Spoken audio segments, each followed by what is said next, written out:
disassembly of the Parker IM is very simple. Take off the cap, unscrew the barrel. These Parker push type converters are very easy to take apart. Grab the ink reservoir and grab this black part, the wider part, not near the end. Make sure the piston is about halfway through and then just pull it off. Do not twist it, there are no threads there, so twisting it would not really be useful.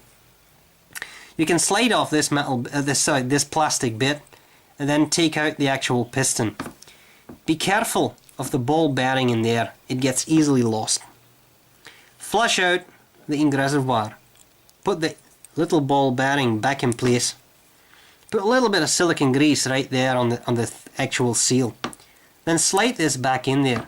This little rib part should go on top and it simply will not fit in any other way. Put this back in there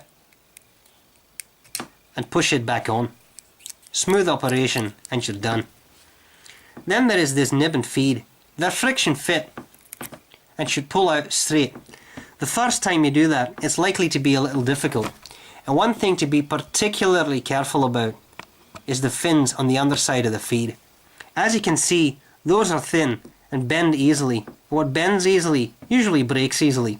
So be very, very careful not to apply a lot of pressure with your thumb there, as you will bend and damage things.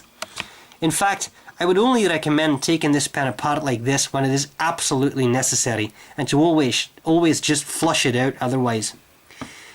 If you have done this and you're satisfied with the cleanliness of your nib and feed, put them back together. The nib slots in place, which ensures proper alignment. Then take your section.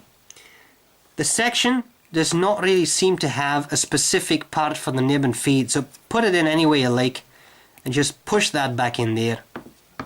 Make sure everything is pushed all the way to the back and then grab it. If you really cannot take it apart or you're afraid of those threads, one thing you can do is, and this is a little bit MacGyverish, you see this last bit there, you see the plastic here is pretty thick.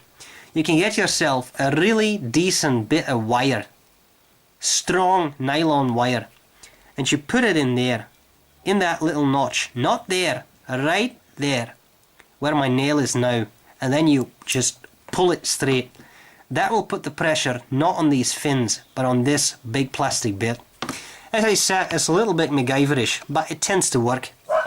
Once you've done that and you're satisfied, take the barrel, screw it back in place, cap the pen, sit back and order yourself some haggis.